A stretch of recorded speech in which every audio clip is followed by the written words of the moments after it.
하나님 말씀 신명기 4장 44절에서 49절 말씀을 보겠습니다. 모세가 이스라엘 자손에게 선포한 율법이 이러하니라. 이스라엘 자손이 애굽에서 나온 후에 정하신 것과 규례와 법도를 모세가 선포하였으니 요단 동편 벳볼 맞은편 골짜기에 서라.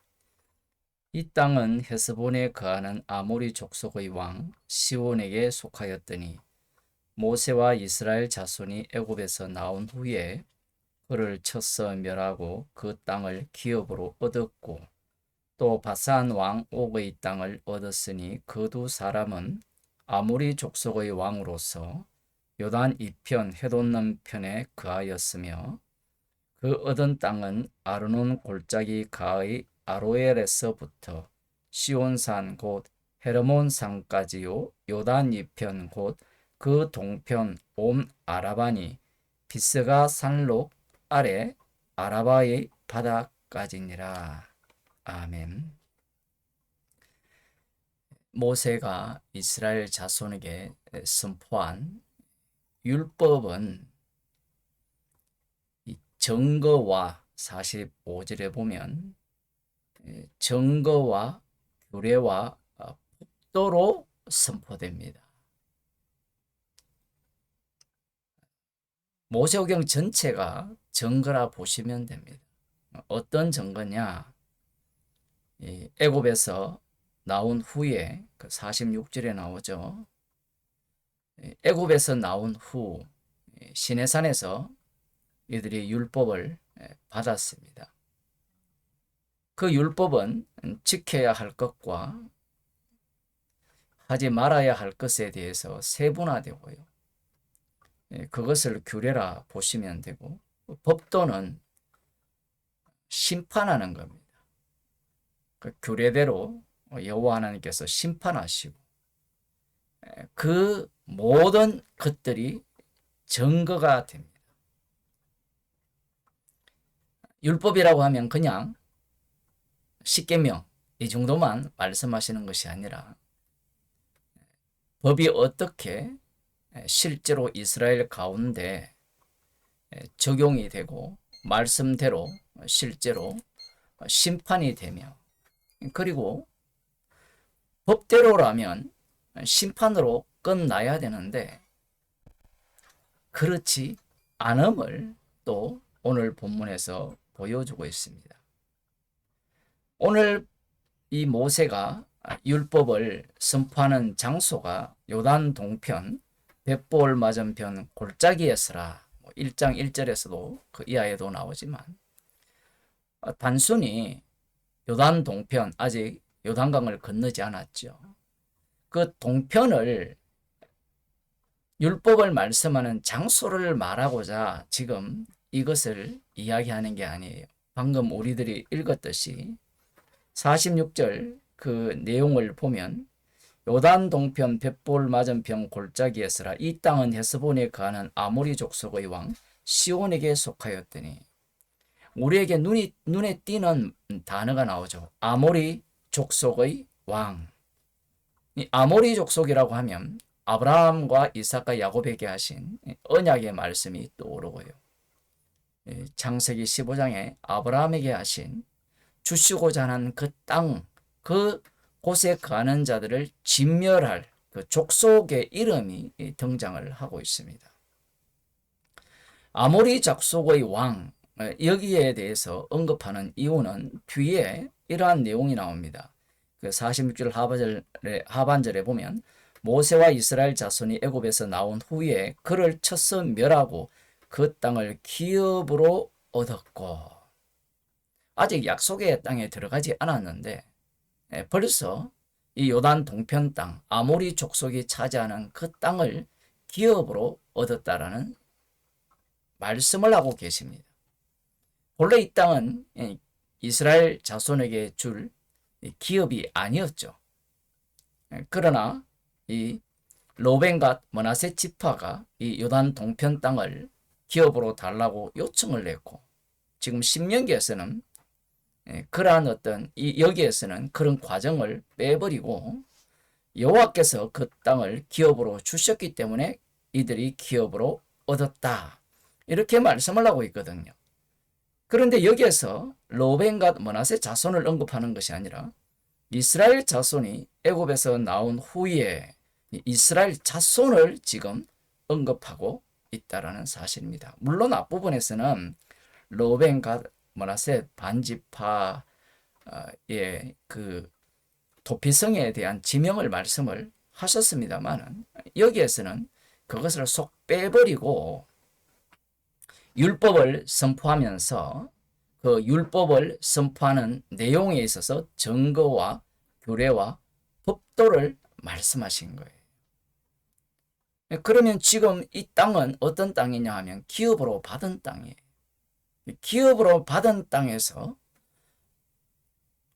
지금 율법을 이들이 듣고 있고 이 기업으로 받은 땅에서 이 율법이 이 증거와 규례와 법도로 어떻게 드러나는가 그것을 미리 보여주고 있습니다.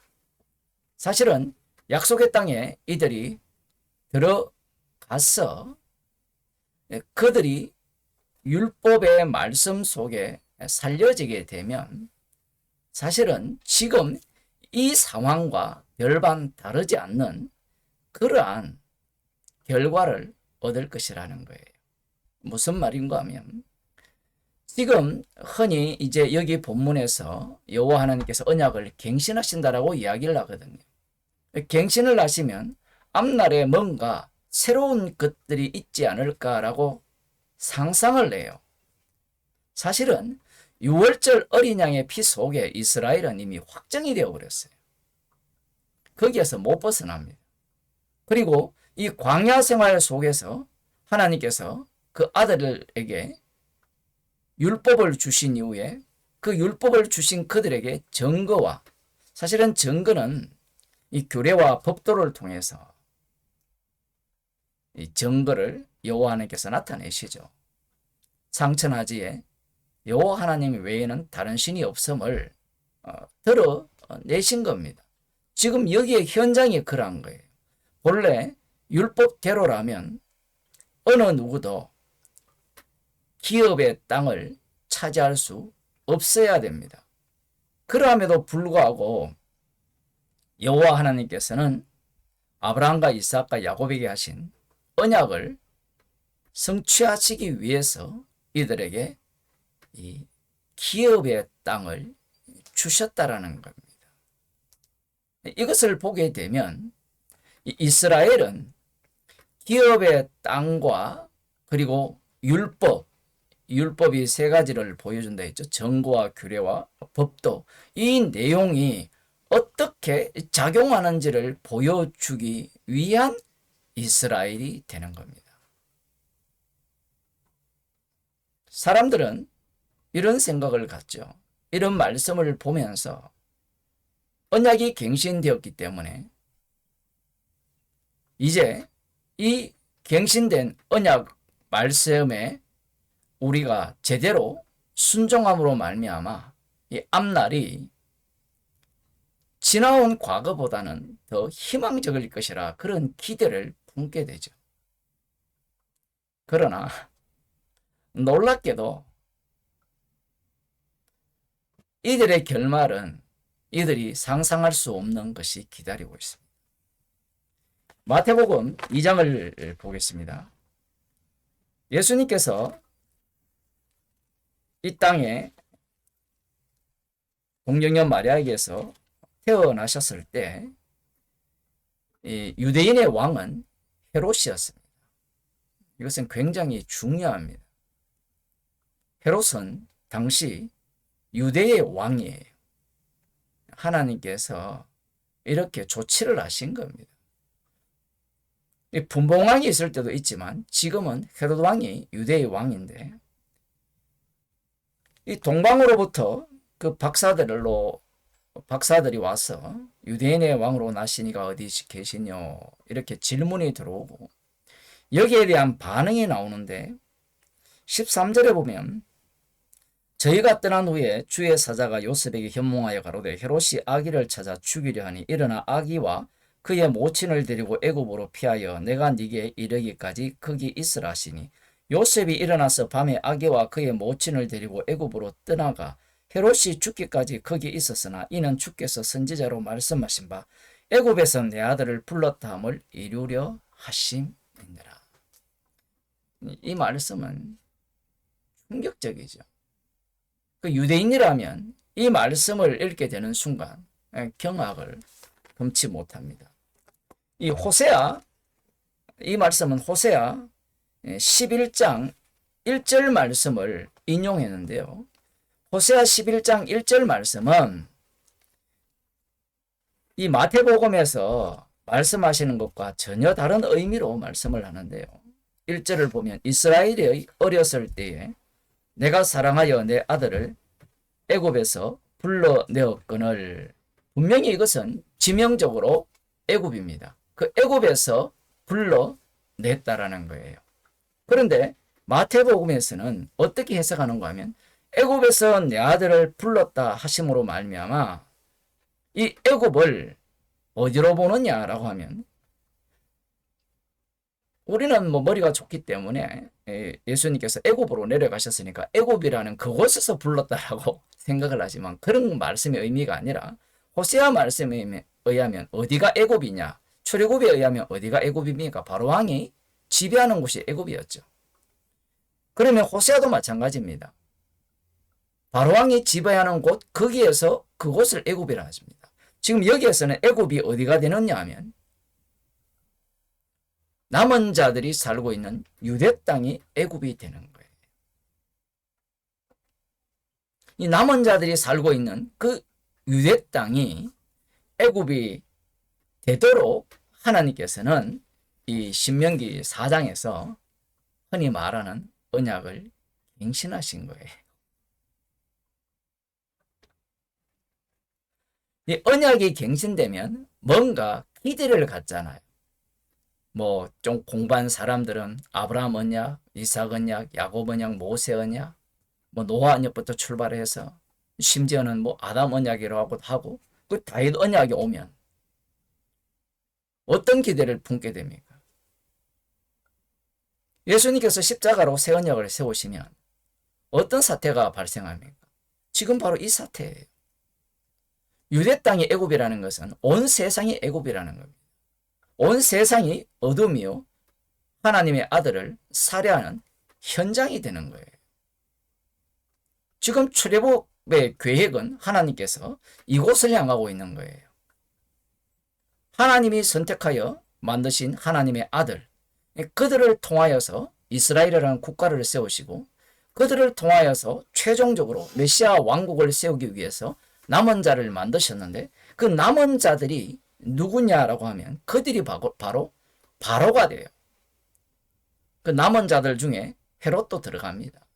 뭐 에돔 사람인데 어떻게 그럴 수 있느냐? 이 당시에는 자기들이 혈통적으로 유대인이라 스스로 외치기 때문에 그래요. 이들 속에 누가 합류되어 있습니까? 서기관들과 대제사장.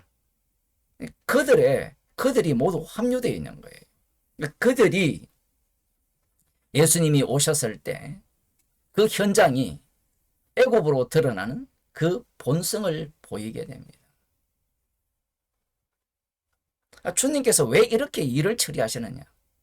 그것은 이 세상을 만드신 목적이 십자가에 피 흘리신 예수 그리스도가 심판주이심을 드러내시기 위한 목적이기 때문에 그래요. 제가 오늘 어떤 그 대학생의 그 예레미야 설교에 대해서 이렇게 메모한 것을 보게 되었어요. 새벽 기도를 열심히 가는 모양입니다. 예레미야가 외치고 하나님의 심판을 외치고 그 심판 속에서 하나님께서 이 남은 자를 구원할 것이라는 희망의 메시지를 이렇게 기록했더라고요. 성경적으로는 다 맞는 말인데 원래 악마는 맞는 말을 하거든요. 거기에서 어떤 이 메모가 보여지는가 하면 이스라엘은 매를 맞았어요. 그러면서 아마 그 목사가 그런 얘기를 했던 모양입니다. 매 맞고 돌아오기보다는 매를 안 맞는 것이 더 이 세상 자체가 심판 속에서 구원과 그리고 심판을 드러내기 위한 세상임을 알지 못하는 겁니다.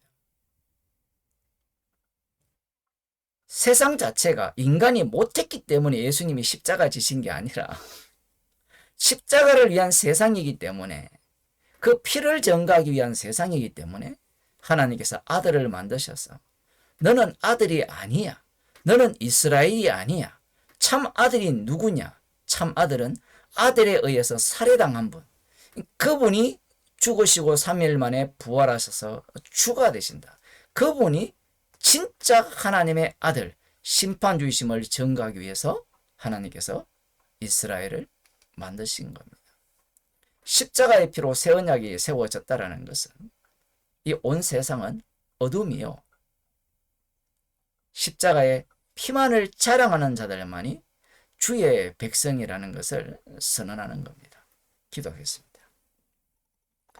하나님 아버지, 말씀을 교훈으로 보고 나를 위한 말씀으로 보기에 십자가 피를 위한 하나님의 아들의 피를 증거하기 위한 말씀으로 세상으로 보지 못하는 저희들을 긍휼히 여기셔서 우리를 만드신 목적이 주님의 피로 양자로 하나님의 아들로 만드신 목적이 주님의 피 흘리신 그 공로만을 자랑하기 위함임을 날마다 알아가게 하시고 두 눈으로 목격하는 주의 백성이 되게 하여 주옵소서.